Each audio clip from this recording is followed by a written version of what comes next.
देखो ये जो आप तस्वीर देख रहे हैं ये है यूएन की, जिसमें कहा गया इजराइल के राजदूत द्वारा कि ज्ञान मत दो, तुमने भी माली सीरिया में खूब बम बरसाए। इजराइल ने फ्रांस और ब्रिटेन को रगड़ दिया। बहुत कुछ चल रहा है इस वक्त जियो पॉलिटिक्स में, और खबर ये भी सामने आ रही है कि परमाणु हथियारों को लेकर किम जोंग उनके खतरनाक इरादे सामने आ रहे हैं और ये टारगेट कर सकते हैं अमेरिकी राष्ट्रपति डोनाल्ड ट्रंप को। सैन्य ताकत बढ़ाने का भी प्लान है। बहुत कुछ चल रहा है इस वक्त जियो पॉलिटिक्स में। ये जानते हैं क्या है पूरा मामला और किम जोंग उनकी ताकत को लेकर बाकी देश इसके बारे में क्या चर्चा कर रहे हैं। वहीं ये भी जानने को मिलेगा इस वीडियो में कि कैसे इजराइल ने फ्रांस और ब्रिटेन को रगड़ दिया अपने बयानों से, अपनी ताकत से। तो देखो ज्ञान मत दो, तुमने भी माली सीरिया में खूब बम बरसाए। इजराइल ने फ्रांस और ब्रिटेन को रगड़ दिया। संयुक्त राष्ट्र में इजराइल के राजदूत डैनी डैनन ने इसके जवाब में कहा कि या तो कतर हमास की निंदा करे, हमास को निष्कासित करे और हमास को न्याय के कटघरे में लाए, नहीं तो इजराइल ऐसा ही करेगा। मतलब उनका ये कहना है कि अगर हमारी बात मानी गई तो ही हम तुम्हारे साथ कोऑपरेट करेंगे, वरना हम भी तुम्हें बुरा सलूक सिखाएंगे।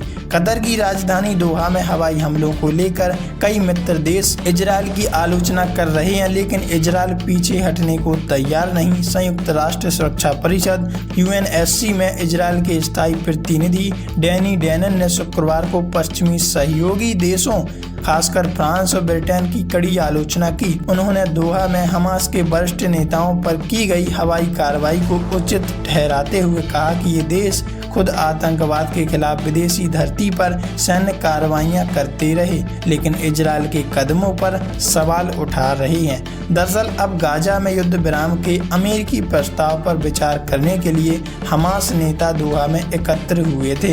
तभी इसी दौरान इजराइल ने हमला कर दिया, जिसमें कम से कम 6 लोग मारे गए। इस कदम को सही ठहराने के लिए डैनन ने अमेरिका के इस ऑपरेशन का हवाला देते हुए, जिसमें ओसामा बिन लादेन को पाकिस्तान में मारा गया था, इतना ही नहीं दोहा में हवाई हमले के खिलाफ ज्ञान दे रहे हैं। फ्रांस और ब्रिटेन को भी इजरायली दूत ने खूब लताड़ लगाई। डैनन का यूएनएससी में भाषण, जब बिन लादेन के लिए छूट नहीं तो हमास को कैसे? ये बहुत ही रेयर चांस हो सकते हैं कि जिसके बारे में विरोध में बात कही गई है इजराइल के द्वारा वो बच जाए। ये होना पॉसिबल नहीं है।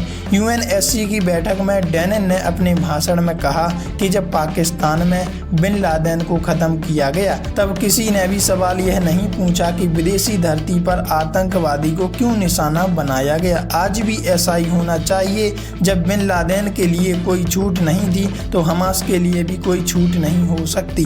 उन्होंने जोर देकर कहा कि इजराइल का ऑपरेशन आत्मरक्षा में किया गया और इसका उद्देश्य केवल हमास के आतंकियों को निशाना बनाना था, न कि कतर को। ये अपने क्लैरिफिकेशन में उन्होंने बात भी कही। डैनन ने फ्रांस और ब्रिटेन को सीधे निशाने पर लेते हुए कहा कि फ्रांस ने माली, चाड, बुर्किना फासो और मंटोनियो में आतंकवादियों के खिलाफ कार्रवाई की और उन्होंने विदेशी धरती पर बमबारी की।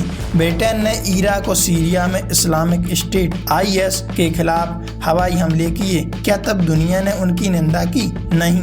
लेकिन जब इजराइल आतंकवाद के खिलाफ कदम उठाता है तो ये सहयोगी देश यूएन में हमें सबक सिखाने लगते हैं। उन्होंने इन देशों पर दोहरे मापदंड अपनाने का आरोप लगाया और कहा कि पश्चिमी दुनिया को हमास को आतंकवादी संगठन घोषित करने और बंधकों की रिहाई की मांग करनी चाहिए। यह भाषण पाकिस्तान के यूएन प्रतिनिधि द्वारा इजरायली हमले की निंदा के जवाब में आया। पाकिस्तान ने हमले को देश प्रायोजित आतंकवाद बताया और इजराइल पर कतर की संप्रभुता का उल्लंघन करने का आरोप लगाया। मतलब आप पहले से ही देख सकते हैं कि इजराइल और पाकिस्तान की कभी बनी नहीं है। डैनन ने पाकिस्तान को जवाब देते हुए बिन लादेन केस का जिक्र किया, जिससे बैठक में तनाव बढ़ गया। क्या बोले फ्रांस और ब्रिटेन? इससे पहले संयुक्त राष्ट्र में फ्रांस के राजदूत जेरोम बोनाफोंट ने कतर में इजराइल के हमलों की निंदा करते हुए इसे अंतर्राष्ट्रीय कानून का उल्लंघन बताया। उन्होंने जोर देकर कहा कि 2 देश ढांचे पर आधारित एक राजनीतिक समाधान जरूरी है। उन्होंने बेहतर शासन के साथ एक संप्रभु फिलिस्तीन देश को मान्यता देने पर जोर दिया। वहीं ब्रिटेन की राजदूत डेम बारबरा वुडवर्ड ने कहा कि हम कतर पर हमले की पूरी तरह निंदा झगड़ा करते हैं, जिससे मध्य पूर्व में शांति स्थापित करने या इजराइल की दीर्घकालिक सुरक्षा सुनिश्चित करने में कोई मदद नहीं मिलेगी। वहीं दूसरी ओर किम जोंग उन को लेकर जो खबरें आ रही हैं वो चौंका सकती हैं। देखो, दक्षिण कोरिया ने बार बार चेतावनी दी, प्योंगयांग को समर्थन दे रहा है, जिसमें रूसी सैन्य तकनीक का हस्तांतरण भी शामिल हो सकता है। इसके बदले में उत्तर कोरिया यूक्रेन युद्ध में रूस की मदद कर रहा है। वहीं उत्तर कोरिया के नेता किम जोंग उन ने अपने परमाणु कार्यक्रम को लेकर बड़ी घोषणा की है। उन्होंने कहा कि सत्तारूढ़ पार्टी की जल्दी अहम बैठक होनी है।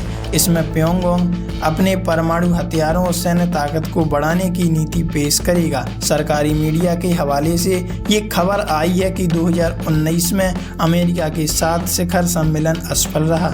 इसके बाद से उत्तर कोरिया बार बार कह चुका है कि वह अपने परमाणु हथियार कभी नहीं छोड़ेगा।